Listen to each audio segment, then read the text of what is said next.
नमस्कार दोस्तों, मेरा नाम सुमित त्रिपाठी, आप सभी का स्वागत करता हूं। आज हम समझेंगे मार्केटिंग के बारे में। मार्केटिंग के कुछ ऐसे कॉन्सेप्ट्स को समझने की कोशिश करेंगे, जिसकी मदद से आपके मार्केटिंग के कॉन्सेप्ट्स बहुत ही क्लियर हो जाएं। तो शुरुआत करते हैं प्रोडक्ट मिक्स को समझकर। प्रोडक्ट मिक्स यानी कि जैसे कि आप देख सकते हैं कि हिंदुस्तान यूनिलीवर के पास बहुत सारे प्रोडक्ट अवेलेबल हैं। तो ये कहलाता है प्रोडक्ट मिक्स। अब प्रोडक्ट के डायमेंशंस को समझने की कोशिश करते हैं। जैसे कि एक प्रोडक्ट बॉक्स का एक डायमेंशन होता है, लेंथ होता है, विड्थ होता है, और फिर उसके हाइट होते हैं। इसी तरह से प्रोडक्ट के कुछ डायमेंशंस होते हैं। एक कंपनी बहुत सारे जो प्रोडक्ट को ऑफर करती है, उसे हम कहते हैं width. Product line one, product line two, product line three. और फिर उसके अंदर, अगर प्रोडक्ट के अंदर और सारे प्रोडक्ट हों, तो उसे कहते हैं डेप्थ। जैसे प्रोडक्ट लाइन वन के अंदर में प्रोडक्ट वन है, प्रोडक्ट टू है, प्रोडक्ट थ्री है। और वैसे ही अगर उसके बाद प्रोडक्ट लाइन थ्री में अगर वो सब डिवाइडेड हो, प्रोडक्ट सब लाइन वन, प्रोडक्ट सब लाइन टू, एंड उसके अंदर प्रोडक्ट वन, प्रोडक्ट टू और प्रोडक्ट थ्री है, तो उसे कहते हैं हम लेंथ।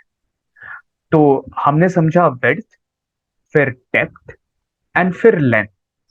तो ये होता है प्रोडक्ट के डायमेंशंस। तो प्रोडक्ट डायमेंशन में हम एग्जांपल ले सकते हैं हिंदुस्तान यूनिलीवर का। हिंदुस्तान यूनिलीवर के पास बहुत सारे प्रोडक्ट्स हैं। सोप, उनके पास बहुत डिफरेंट टाइप्स के सोप हैं। फिर उनके पास बहुत सारे बिस्किट्स हैं। उनके पास बहुत सारे परफ्यूम्स हैं। तो ऐसे करके हमने product line one, product line two, product line three में कैटेगराइज कर दिया। फिर प्रोडक्ट लाइन वन में सोप के अंदर में उनके पास बहुत सारे ब्रांड्स के सोप हैं। Product one, product two, product three. वैसे ही प्रोडक्ट लाइन टू में उनके पास बहुत सारे ब्रांड हो सकते हैं बिस्किट्स के। प्रोडक्ट वन में एक ब्रांड होगा, प्रोडक्ट टू में दूसरा ब्रांड होगा।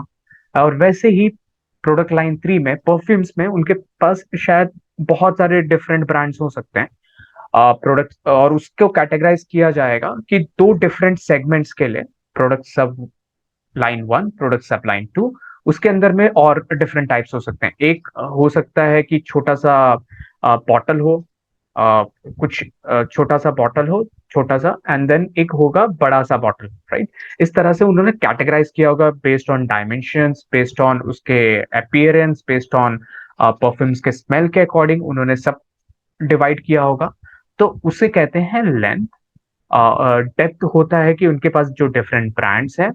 और फिर जो विड्थ होता है वो होता है डिफरेंट कैटेगरीज, राइट। तो ये होता है product dimension. Three Cs and five Cs of marketing analysis. Three Cs में आते हैं कस्टमर्स, कंपनी एंड कंपटीशन। और बाकी टू सीज अगर हम ऐड कर दें तो वो हो जाता है फाइव सी, जो है कोलैबोरेटर्स एंड क्लाइमेट। तो यहाँ पर जरूरी ये है कि आप समझें, आपके कंपनीज के बारे में, आपका अपने कंपनीज को एनालाइज करें। यहाँ पर आप स्वॉट एनालिसिस कर सकते हैं। फिर आप अपने कस्टमर्स को समझने की कोशिश करें, कस्टमर्स कौन से टाइप के प्रोडक्ट बाय करते हैं, उनका बिहेवियर कैसा है। आप कस्टमर को सेगमेंटेशन के अकॉर्डिंग उनको टारगेट कर सकते हैं, पोजिशनिंग कर सकते हैं अपने प्रोडक्ट को। तो कस्टमर एनालिसिस एक इम्पॉर्टेंट पार्ट है। Then competition. इंपॉर्टेंट है कि आपके कॉम्पिटिटर्स कर क्या रहे हैं, क्या प्रोडक्ट बेच रहे हैं, किस प्राइस पे बेच रहे हैं, कौन से मार्केट में बेच रहे हैं, और उनका मॉडस ऑफ ऑपरेंडी है क्या। तो ये सब आप कॉम्पिटिटर्स के एनालिसिस में समझ सकते हैं। फिर कोलैबोरेटर्स। कोलैबोरेटर्स एक इंपॉर्टेंट रोल प्ले करते हैं। अगर आप किसी कंपनी के साथ टाई अप हैं, मान लीजिए लॉजिस्टिक के साथ, और आप अपने प्रोडक्ट को कस्टमर तक पहुंचाना चाहते हैं उनके साथ टाई अप करके, तो यहाँ पर जरूरी ये है कि आप जिसके साथ भी टाई अप करें वो कंपनी अच्छी हो, क्योंकि उसके अकॉर्डिंग आपका ब्रांड रेपुटेशन मार्केट में कैसा होगा, क्या कस्टमर आपको लाइक करेंगे या डिसलाइक करेंगे, ये पूरा डिपेंडेंसी आपके कोलैबोरेटर्स पर भी है। जैसे कि वन प्लस ने जब साइन किया, या वन प्लस ने इंट्रोड्यूस किया अपने प्रोडक्ट को, तो उन्होंने अमेजोन पर इंट्रोड्यूस किया, क्योंकि अमेजोन ऑलरेडी एक स्टैब्लिश मार्केट है, लोग उसके जानते हैं। अ, तो वन प्लस को दिक्कत नहीं हुई अपने प्रोडक्ट को लॉन्च करने में, और कस्टमर्स तक पहुंचने में भी बहुत आसानी से वो कस्टमर्स तक पहुंच गए। तो ये होता है three C and five C of marketing analysis. फिर समझने की कोशिश करते हैं एसटीपी क्या है। एसटीपी, यहाँ पर S stands for segmentation, T stands for targeting, P stands for positioning. चलिए इसको समझने की कोशिश करते हैं। सेगमेंटेशन में आपके पास बहुत सारे कस्टमर्स होंगे, राइट? आपके पास बहुत सारे कस्टमर्स हैं। उन कस्टमर्स में से आप कुछ कस्टमर्स को सेलेक्ट करते हैं, राइट? या सेगमेंट्स बनाते हैं, कुछ कस्टमर्स के सेगमेंट्स बनाते हैं बेस्ड ऑन डिफरेंट अप्रोच। वो अप्रोच क्या हो सकता है? शायद ज्योग्राफिकल अप्रोच हो सकता है, डेमोग्राफिकल अप्रोच हो सकता है, साइकोलॉजिकल अप्रोच हो सकता है, बिहेवियरल अप्रोच हो सकता है। ज्योग्राफिकल अप्रोच में आप उनके कंट्रीज, उनके स्टेट या फिर सिटीज को समझने की कोशिश करेंगे। किस कंट्री में आपको अपने प्रोडक्ट को लेके जाना है, किस स्टेट में लेके जाना है, किस सिटी में लेके जाना है, ये आप डिसाइड करेंगे। या फिर आपके कंट्री के अकॉर्डिंग आपके प्रोडक्ट्स वेरी हो सकते हैं। जैसे कि हिंदुस्तान यूनिलीवर के पास कुछ ऐसे प्रोडक्ट हैं जो यूएस में डिफरेंट ब्रांड के नाम से बिकते हैं, प्रोडक्ट सेम है पर ब्रांड अलग है, और इंडिया में ब्रांड अलग है, राइट? तो इस तरह से सेगमेंटेशन किया जा सकता है। डेमोग्राफिकल सेगमेंटेशन में आप यहाँ पर कस्टमर्स के एज को समझने की कोशिश करते हैं, जेंडर, इनकम, ऑक्यूपेशन, और आपका जो प्रोडक्ट है वो किस कस्टमर के लिए टारगेटेड है, आप उस कस्टमर के सेगमेंट को सेलेक्ट करते हैं। जैसे कि कोलगेट है तो कोलगेट के पास ऐसे भी प्रोडक्ट हैं जो बच्चों के लिए हैं, और कोलगेट के पास ऐसे भी प्रोडक्ट हैं जो हम सब के लिए हैं। और जैसे कि यहाँ पर देख सकते हैं कि ड्रेस या फिर जो कपड़े हैं, फीमेल्स के लिए अलग टाइप है, मेल्स के लिए अलग टाइप है। तो इस तरह से डेमोग्राफिक अप्रोच किया जा सकता है। फिर साइकोलॉजिकल अप्रोच में आप कस्टमर्स के सोशल क्लास को अंडरस्टैंड करते हैं, लाइफस्टाइल्स को अंडरस्टैंड करते हैं, पर्सनालिटी को अंडरस्टैंड करते हैं, और आपका जो प्रोडक्ट है वो किस कैटेगरी के लिए सूट होगा, आप उस सेगमेंट्स को सेलेक्ट करते हैं। फिर बिहेवियरल अप्रोच, यहाँ पर कस्टमर कैसे बिहेव करता है, उनका एटीट्यूड आपके प्रोडक्ट के प्रति कैसा है, वो कितने लॉयल हैं। जैसे कि यहाँ पर एग्जांपल दिया गया है अमेजोन और फ्लिपकार्ट का। और आपको पता है कि जैसे बिग बिलियन डे अभी हुआ, और बिग बिलियन डे में बहुत सारे लोग आए, परचेस किए प्रोडक्ट को। तो ये दर्शाता है कि कस्टमर्स कैसे बिहेव करते हैं। जब भी फेस्टिवल सीजन आता है तो वो परचेस करते हैं प्रोडक्ट को, और उसी को मद्देनजर रखते हुए इन्होंने फेस्टिवल्स के ठीक पहले ऐसे कंपनीज ने ऐसे कैंपेन्स को इंट्रोड्यूस किया जहां पर वो डिस्काउंटेड प्राइस में कस्टमर्स को अपने प्रोडक्ट सेल करते हैं। ये हो गया बिहेवियरल अप्रोच। हमने सेगमेंटेशंस बना लिए, फिर आते हैं टारगेटिंग पे। टारगेटिंग के केस में हम डिफरेंट सेगमेंट्स को टारगेट करते हैं। आपने जितने भी सेगमेंट्स बना लिए हैं उस सेगमेंट में से आपको किस सेगमेंट को टारगेट करना है।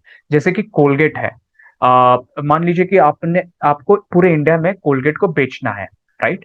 और आपने डिसाइड कर लिया कि पहले मैं टायर 1 सिटी में बेचूंगा, फिर मैं टायर 2 में जाऊंगा, फिर टायर 3 में जाऊंगा। आपने सेगमेंट्स तो बना लिया कि पूरा इंडिया आपका, आप पूरे इंडिया में आपको अपने प्रोडक्ट को बेचना है, पर आपने वहां पर भी टायर 1, टायर 2, टायर 3 सिटीज को डिफाइन किया, और उसके अंदर ऐसे करके आपने सेगमेंट किया, और आपने अभी डिसाइड किया है कि आप सिर्फ टायर 1 सिटी में ही जाएंगे, और वहां पर पहले टायर 1 सिटी में आप बेचेंगे। अगर टायर 1 सिटी में सक्सेसफुल हुआ तो आप टायर 2 सिटी में आप प्रोडक्ट को बेचेंगे। तो ये होता है टारगेटिंग। तो टारगेटिंग में 3 स्ट्रैटेजीज को फॉलो किया जाता है।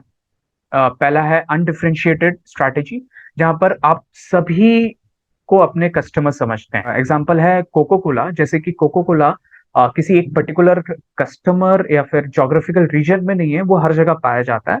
आप जर्मनी में हो, आप यूएस में हो, आप इंडिया में हो, आपको कोको कोला मिल जाएगा।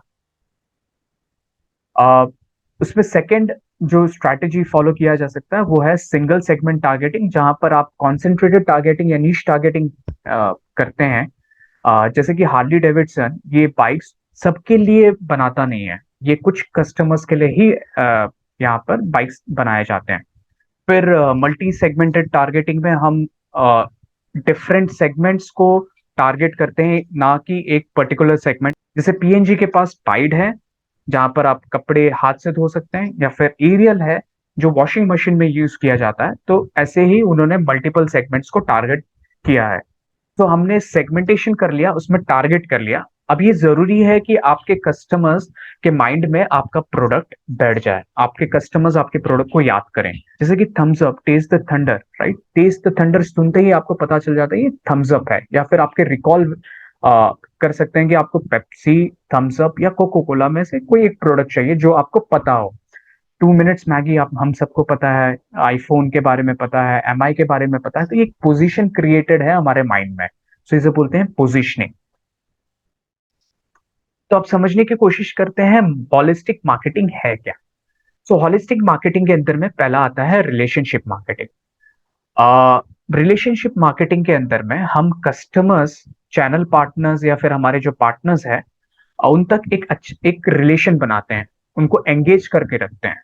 अ, हमारे कस्टमर्स का जब भी बर्थडे अगर हो, तो हम उन्हें ग्रीटिंग्स देते हैं, या फिर उनके शॉप में हम विजिट करते हैं फ्रिक्वेंटली, ताकि हमारा और उनका जो बिजनेस रिलेशन है वो काफी अच्छा रहे।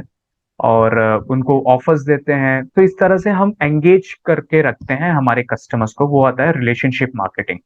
फिर इंटीग्रेटेड मार्केटिंग, आपके पास जो प्रोडक्ट है या आप उसके बेनिफिट्स को कम्युनिकेट करना है, तो आप कौन सा मीडियम यूज करते हैं आपके प्रोडक्ट के बेनिफिट्स को कम्युनिकेट करने के लिए।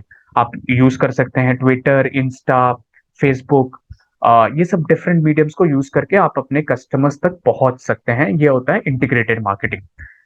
फिर इंटरनल मार्केटिंग, ये बहुत जरूरी है कि आपके डिपार्टमेंट्स कैसे हैं, आपके डिपार्टमेंट्स आपके प्रोडक्ट के बारे में कैसा सोचते हैं, उनके आपको आपके लोग आपके मार्केटिंग कैंपेन्स के बारे में क्या सोचते हैं। तो ये आता है इंटरनल मार्केटिंग के अंदर में। फिर आता है परफॉर्मेंस मार्केटिंग। आपने जो भी मीडियम यूज किया या फिर आपने जितने भी पैसे लगाए ये इन सब कम्युनिकेशन को करने के लिए, आपने रिलेशन बिल्ड करने के लिए, इंटरनल मार्केटिंग करने के लिए, ये बहुत जरूरी हो जाता है कि उसे गेज किया जाए, उसे चेक किया जाए कि कितना इफेक्टिव था। और ये आप परफॉर्मेंस मार्केटिंग के अंदर में चेक करते हैं। सेल्स रेवेन्यू आपका कितना बड़ा, या फिर आपके ब्रांड एंड कस्टमर इक्विटी, आपका ब्रांड इक्विटी कैसा है मार्केट में। आप इन सब चीजों को गेज कर सकते हैं परफॉर्मेंस मार्केटिंग के अंदर में। और इसमें बहुत जरूरी हो जाता है कि आप लीगल, सोशल और एनवायरमेंटल इफेक्ट को भी कंसिडर करें ऐसे अप्रोच में। तो हमने समझ लिया हॉलिस्टिक मार्केटिंग। अब समझते हैं कि मार्केटिंग स्ट्रैटेजी है क्या। आप हमने एनालाइज कर लिया, हमने पिछले स्लाइड्स में हमने देखा कि 5C क्या है, और जहां पर कंपनी, कस्टमर, कोलैबोरेटर्स, फिर कॉन्टेक्स्ट या फिर क्लाइमेट कहते हैं, कंपटीशन कहते हैं। तो उसे हम एनालाइज करते हैं। जब भी आप एनालाइज करें, फिर उसके बाद आप डिसीजन लेते हैं। पहला डिसीजन होता है कि आपके आप किस कंट्री में जाना चाहेंगे, कौन से कस्टमर्स को अप्रोच करना चाहेंगे, आपका ब्रांड पोजीशनिंग क्या होगा।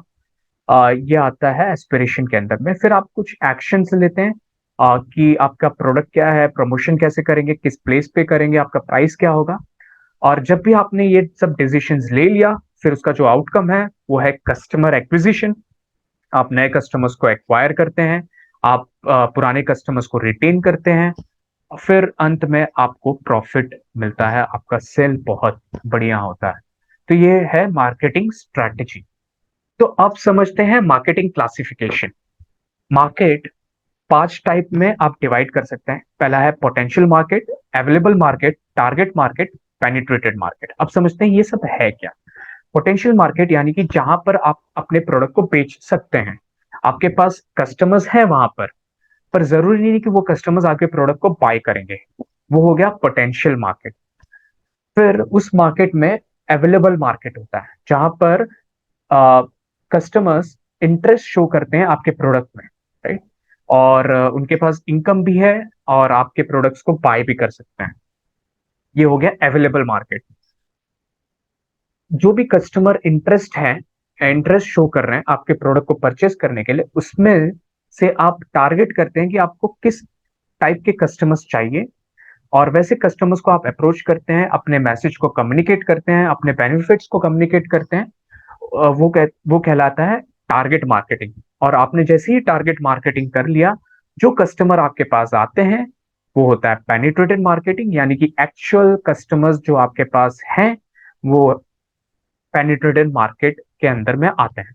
तो एक बहुत बड़ा मार्केट है जिसके अंदर में कुछ ऐसा मार्केट है जिसमें कस्टमर्स आपके प्रोडक्ट के बारे में जानते हैं, उनको इंटरेस्ट है आपके प्रोडक्ट में। उसमें से आप कुछ कस्टमर्स को टारगेट करते हैं। वैसे टारगेट कस्टमर्स में से अगर आपके जो कस्टमर्स बनते हैं, वो होते हैं पेनिट्रेटेड मार्केट। तो हमने मार्केट क्लासिफिकेशन समझ लिया। टोटल मार्केट पोटेंशियल को कैलकुलेट किया जा सकता है। मान लीजिए कि यहाँ पर demand for new light beer को समझना है कि कितना डिमांड है, राइट। और इसके मार्केट पोटेंशियल्स को समझने की कोशिश करते हैं, तो हम demand for new light beer को मल्टीप्लाई कर देते हैं पॉपुलेशन, कितना पॉपुलेशन है, फिर एवरेज इनकम कितना है, कोई भी व्यक्ति खाने में कितना स्पेंड करता है, उसका एवरेज स्पेंडिंग कितना है, उसको समझते हैं। फिर उसको मल्टीप्लाई कर देंगे कि वो खाने में से बिवरेज पे कितना स्पेंड करता है। फिर उसको मल्टीप्लाई कर देंगे कि बिवरेज में वो अल्कोहलिक बिवरेज को कितना प्रेफर करता है। फिर अगर उसको मल्टीप्लाई कर देंगे कि वो अल्कोहलिक में भी बियर कितना प्रेफर करता है। और फिर बियर में हम फिर उसको मल्टीप्लाई कर देंगे कि वो लाइट बियर को कितना प्रेफर करता है। तो इस तरह से हमें टोटल मार्केट पोटेंशियल पता चल जाएगा। ये है ऑर्गेनाइजेशन चार्ट। पहले जो ट्रेडिशनल ऑर्गेनाइजेशन चार्ट हुआ करता था, वहां पर टॉप मैनेजमेंट डिसाइड करता था कि उसे क्या प्रोडक्ट बनाना है, क्या प्रोडक्ट सेल करना है, वो मैन्युफैक्चर करता था और फिर कस्टमर तक पहुंचाता था, राइट। ये हो गया ट्रेडिशनल ऑर्गेनाइजेशन चार्ट।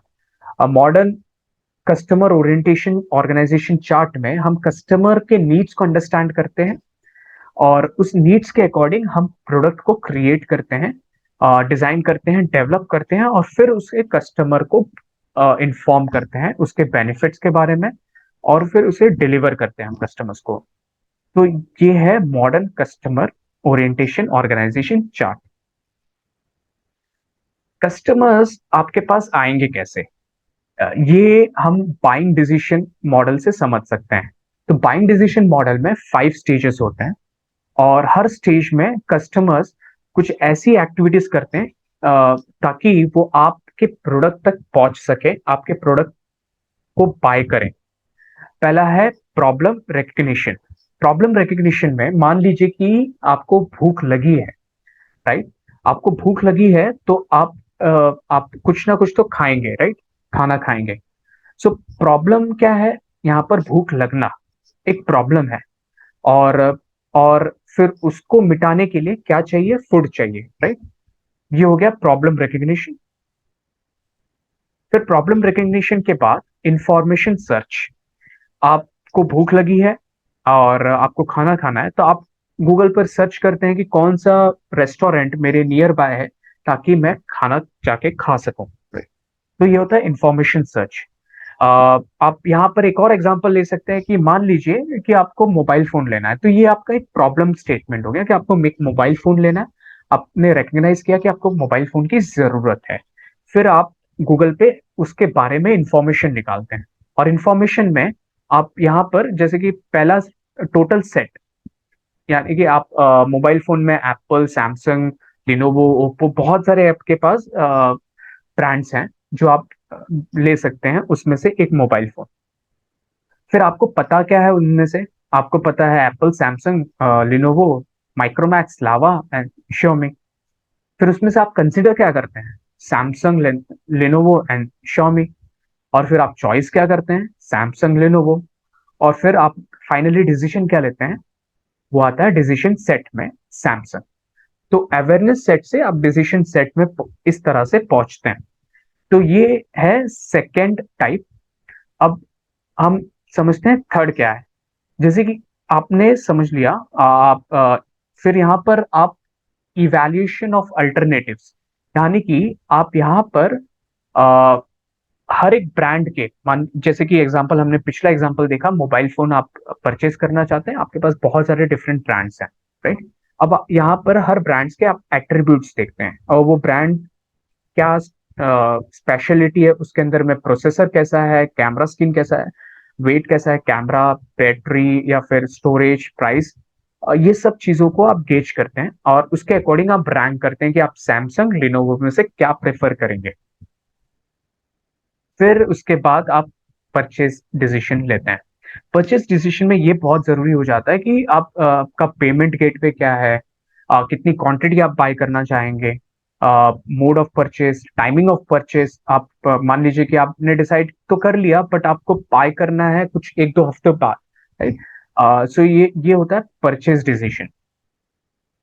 फिर जैसे ही आपने परचेस कर लिया, इसके बाद भी ज़रूरी हो जाता है कि आपका कस्टमर आपको किस तरह का फीडबैक देता है। आप मान लीजिए कि आप मूवी देख कर आए और आपको मूवी बहुत अच्छा लगा, तो आप रिकमेंड करेंगे लोगों को कि मूवी देखिए। या फिर आपको अगर मूवी अच्छा नहीं लगा, तो आप बोलेंगे कि ये मूवी बिल्कुल देखिए मत, ये बहुत टाइम वेस्ट है और आपका पैसा भी वेस्ट होगा इसमें, राइट? इस तरह से आप रिव्यू देते हैं। तो ये होता है पोस्ट परचेज़ बिहेवियर, कस्टमर का परचेज़ करने के बाद क्या बिहेवियर होता है। तो इसके अंदर में अगर आपका कस्टमर सैटिस्फाइड है, तो वो होता है satisfaction equals to perceived performance.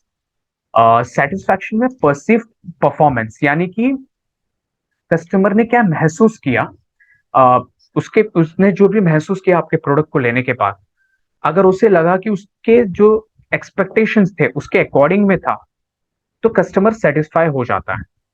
पर और कस्टमर डिलाइट कब होता है, जब उसका जो सेटिस्फैक्शन है वो ज्यादा है परसीव्ड परफॉर्मेंस से। मतलब जो परफॉर्मेंस था बट वो बहुत खुश है, सेटिस्फाइड है, तो कस्टमर डिलाइट हो जाता है। बट डिससेटिस्फाइड तब होता है जब उसका परसीव्ड परफॉर्मेंस जो है वो अच्छा ना हो, और और वहां पर कस्टमर आपका डिससेटिस्फाइड होता है, तो वो नेगेटिव रिव्यू देने लगता है। तो इस तरह से बाइंग डिसीजन कोई कस्टमर लेता है। पहले वो प्रॉब्लम को रिकॉग्नाइज करता है, इंफॉर्मेशन को सर्च करता है, इवैल्यूएट करता है अल्टरनेटिव्स को, और फिर परचेजिंग डिसीजन लेता है, and then post purchase behaviour को शो करता है। तो ये ब्रांड एसोसिएशन मैपिंग है क्या? यहाँ पर हम मैप करते हैं हमारे कॉम्पिटिटर्स किस पोजीशन में है, और कैसे कस्टमर्स परसीव करते हैं उन्हें, और इस तरह से हम एक मैप को डेवलप करते हैं और समझने की कोशिश करते हैं कि कौन हमारे लिए फ्यूचर में थ्रेट हो सकता है, राइट? तो जैसे यहाँ पे नाइकी है, एडिडास, उनके लिए थ्रेट हो सकता है। सो इस तरह से एक मैपिंग किया जा सकता है रिलेटेबल कॉन्सेप्ट्स को समझ के, उसके अंदर में प्रोडक्ट को समझ के, ब्रांड एट्रीब्यूट्स को समझते हैं, फिर कॉम्पिटिटर्स को समझते हैं, और एक मैप क्रिएट किया जाता है ताकि ब्रांड को बहुत बेहतर तरीके से अंडरस्टैंड किया जा सके। प्रोडक्ट लाइफ साइकिल, प्रोडक्ट का एक लाइफ साइकिल होता है, जैसे इंसान का एक लाइफ साइकिल होता है। इंसान एक जब भी पैदा होता है, फिर उसके बाद वो बड़ा होता है, फिर एक मैच्योरिटी स्टेज आती है, और फिर उसका अंत होता है। तो वैसे ही प्रोडक्ट का भी एक लाइफ साइकिल होता है। जैसे इंसान के बारे में हमने समझा कि इंसान का बर्थ होता है, फिर ग्रोथ होता है, मैच्योरिटी स्टेज एंड डेथ होता है, वैसे ही प्रोडक्ट का भी एक लाइफ साइकिल होता है जहां पर प्रोडक्ट को इंट्रोड्यूस किया जाता है। वहां पर हम बहुत सारे मार्केटिंग के कैंपेन्स को रन करते हैं। यहाँ पर मार्केटिंग एक्सपेंडिचर बहुत ज्यादा होता है, सेल्स बहुत कम होता है, क्योंकि ये इनिशियल फेज होता है। बट यहाँ पर कंपटीशन भी आपको दिखने को नहीं मिलेगा, क्योंकि आपने प्रोडक्ट को जस्ट इंट्रोड्यूस किया, और कॉम्पिटिटर अंडरस्टैंड करने की कोशिश करेगा कि आपका प्रोडक्ट कैसा है। तो उस फेज को बोलते हैं प्रोडक्ट इंट्रोडक्शन। इंट्रोडक्शन के बाद ग्रोथ फेज होता है। यहाँ पर आपका प्रोडक्ट अगर अच्छा है, तो आप ये एक ग्रोथ फेज की तरफ जाएगा, जहां पर सेल आपका बढ़ेगा, और यहाँ पर कंपटीशन के थ्रेट्स बढ़ सकते हैं। तो ये स्टेज होता है ग्रोथ स्टेज। फिर मैच्योरिटी स्टेज, जहां पर आपका प्रोडक्ट एक सैचुरेशन की तरफ पहुंचता है। कस्टमर्स, जितने कस्टमर्स थे उस कस्टमर से ज्यादा हम बढ़ते नहीं है। जो डिमांड है वो डिमांड ऑलमोस्ट स्टेबल हो जाता है। ये होता है मैच्योरिटी स्टेज। और ऐसे स्टेज पर हमेशा कंपनीज क्या करती हैं, नए प्रोडक्ट को या तो लॉन्च कर देती हैं, या तो इसे इनोवेट कर देती हैं, अपग्रेड कर देती हैं वैसे प्रोडक्ट्स को। जैसे कि आईफोन हमेशा हर साल मैच्योरिटी स्टेज के बाद, जैसे कि उन्होंने आईफोन 14 लॉन्च किया, तो 1 साल बाद या 1.5 साल बाद, वो जैसे ही वो आईफोन 14 मैच्योरिटी स्टेज को टच करेगा, वहां पर वो नए प्रोडक्ट्स को इंट्रोड्यूस करेंगे। और फिर उसके बाद आता है डिक्लाइनिंग फेज, जहां पर प्रोडक्ट की सेल ड्रॉप हो जाती है, डिमांड कम हो जाता है, क्योंकि मार्केट में नए प्रोडक्ट्स या तो आपने इंट्रोड्यूस कर दिया है, तो कंपटीशन ने इंट्रोड्यूस कर दिया है मार्केट में नए प्रोडक्ट्स। तो इस तरह से प्रोडक्ट लाइफ साइकिल में आप प्रोडक्ट की जर्नी को समझ सकते हैं। अब ये लास्ट कॉन्सेप्ट को समझने की कोशिश करते हैं, ब्रांड इक्विटी। 2 मिनट अगर मैं कहूं, तो आपके माइंड में तुरंत मैगी आएगा, या फिर टेस्ट द थंडर कहूं तो थम्स अप आएगा। तो ऐसे ही हर ब्रांड ने एक पोजीशन बनाया है आपके माइंड में। जब भी आप किसी प्रोडक्ट को परचेस करते हैं, तो आपके माइंड में वो प्रोडक्ट कितना जल्दी आता है, जैसे कि आप गए और आपको भूख लगा और आपने मैगी बोला, राइट? या मैगी बोला, तो आपके माइंड में पहले मैगी आया, ना कि कोई और नूडल्स आए, राइट? नूडल्स में आपके माइंड में मैगी आया सबसे पहले। तो ये होता है ब्रांड इक्विटी। तो ब्रांड इक्विटी ये बहुत इंपॉर्टेंट है किसी भी ब्रांड के लिए। जैसे कि मैंने आपको बोल दिया खिलाड़ी कुमार, राइट? तो आपके माइंड में आया अक्षय कुमार, राइट? अक्षय कुमार जी का भी एक ब्रांड इक्विटी है, राइट? इस तरह से आप समझ सकते हैं ब्रांड इक्विटी के बारे में कि आपके माइंड में क्या इमेज है, क्या आइडेंटिटी है, ब्रांड की अवेयरनेस क्या है, आपके माइंड में परसेप्शन क्या है, लॉयल्टी है, लॉयल्टी कैसा है, एसोसिएशन कैसा है। ये सब ब्रांड इक्विटी का एक पार्ट है। तो आज हमने मार्केटिंग के बहुत सारे कॉन्सेप्ट्स को समझा। उम्मीद है कि आपको ये सब कॉन्सेप्ट समझ में आए। अगर आपको कोई भी डाउट हो तो आप मुझे कमेंट सेक्शन में लिख सकते हैं, और आपसे जल्दी ही मुलाकात होगी। धन्यवाद। और मेरा एक बात जरूर याद रखना कि मेरे कहने से कुछ नहीं होगा, आपके सोचने से बहुत कुछ होगा।